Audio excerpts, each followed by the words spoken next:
Malaysia tak sabar menanti laga musuh bebuyutan Timnas Indonesia versus Malaysia di Piala AFF U23 2025. Ada hal yang selalu bisa diandalkan dari sepak bola Asia Tenggara ini. Kalau bukan drama di lapangan, ya drama sebelum pertandingannya.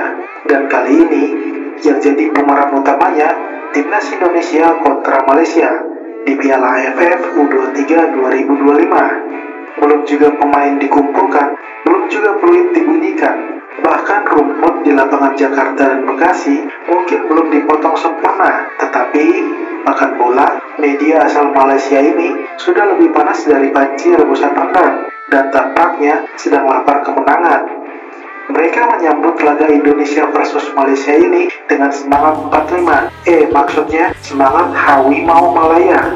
Tapi mari kita bedah satu persatu dengan kepala dingin. Pastinya sedikit ketawa tipis-tipis ya. Karena drama klasik ini sudah dimulai, bahkan sebelum tendangan pertama dilakukan. Drawing Group Piala AFF U23 2025 mempertemukan Indonesia, Malaysia, Brunei, dan Filipina di grup A. Tapi jujur saja, dari keempat tim ini, hanya dua yang membuat headline terus muncul.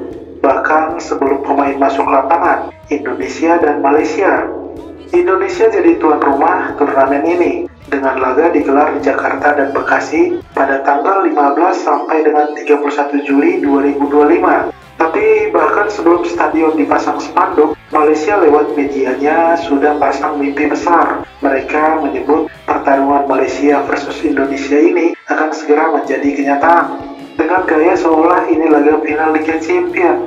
Atau kalau mereka bisa bikin sinetron, judulnya mungkin Musuh Bebuyutan edisi AFF U23 2025. Yang lebih menarik, tak lama setelah pengumuman grup, makan bola langsung menggali-gali sejarah. Malaysia pernah menang dengan skor 2-1 atas Timnas Indonesia di AFF U23 tahun 2023. Tulis mereka dengan penuh percaya diri, seolah-olah menang 2 tahun lalu, berarti tiket otomatis menang juga tahun ini. Ya, kalau sepak bola sesimpel itu, mungkin Jerman sudah koleksi Piala Dunia tiap dekade. Bukan cuma soal rekor, mereka bahkan menyambut pelatih baru mereka, Navrozi Zain, seolah-olah titisan gabungan antara Mourinho dan Pep Guardiola, namun dalam versi Hawi Mau Malaya. Memang sah-sah saja bangga, tapi kalau terlalu banyak membangun kastil dan kenangan, takutnya nanti roboh sebelum sempat masuk semifinal. Mereka mengatakan target Malaysia adalah tiket Piala Asia 2026, tapi fokusnya masih di Indonesia. Lucunya, mereka juga menyebut bahwa turnamen ini penting sebagai pemanasan menuju kualifikasi Piala Asia U23 2026. Tapi entah kenapa, hampir seluruh isi narasi mereka lebih sibuk mengamati Indonesia daripada membahas Lebanon atau Mongolia, yang notabene lawan mereka nanti di babak kualifikasi Piala Asia 2026. Mungkin bagi mereka, mengalahkan Indonesia itu rasanya seperti naik kelas. Dan bagi Malaysia, Piala AFF U23 2025 ini adalah batu loncatan menuju Piala Asia U23. Tapi dari cara makan bola Malaysia menyampaikan, kesannya seperti mereka sudah memegang tiket juara. Sementara itu, Indonesia tampak kalem. Tidak banyak manuver media, tidak ada euforia yang meledak-ledak. Mungkin karena kita tahu, permainan terbaik bukan datang dari banyak omon-omon, tapi dari kualitas dalam permainan. Dengan skuad yang diprediksi seperti Marcelino Ferdinand, Ramadan Sananta, bahkan Hernando Ari, Indonesia punya potensi jadi tuan rumah yang bukan hanya ramah, tapi juga tangguh, kalem di luar, tajam di dalam. Kalau kamu tanya siapa yang paling siap, mungkin belum ada yang benar-benar siap. Tapi kalau ditanya siapa yang paling ribut, jawabannya jelas. Makan bola dan kawan-kawan. Mari kita tunggu bagaimana Hawi Mau Malaya ini membuktikan aumannya di lapangan nanti. Karena selama ini yang paling nyaring terdengar masih dari keyboard, bukan dari kaki-kaki pemain. Dan untuk itu, mari kita jaga energi untuk tanggal mainnya. Karena seperti biasa, dalam rivalitas ini, yang terakhir tertawa biasanya yang menang.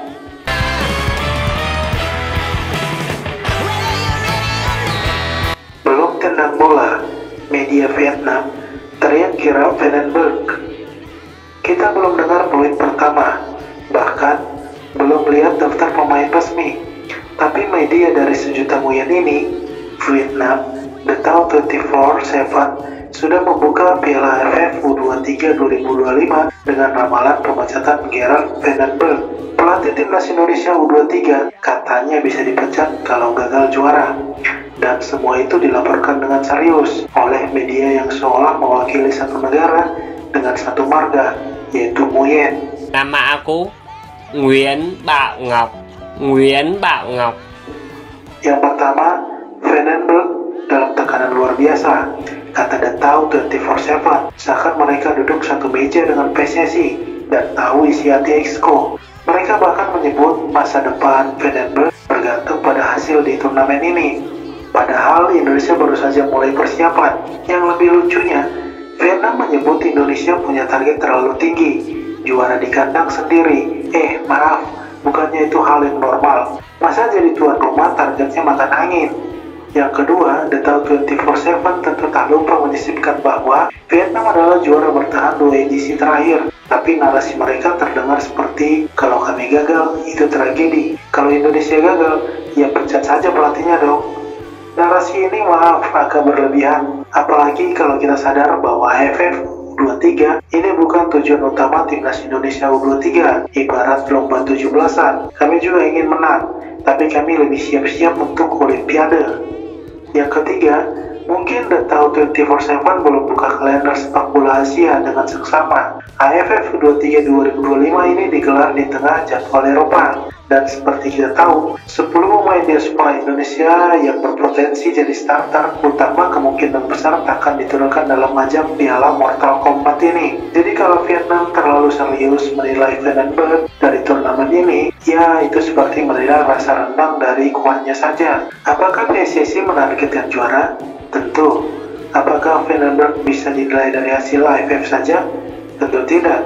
Ini bukan liga fantasi. Vandenberg dibawa ke Indonesia bukan cuma buat jadi headline, tapi untuk membangun fondasi timnas jangka panjang, terutama menuju Piala Asia U23 2026 yang lebih berat dan lebih bergengsi.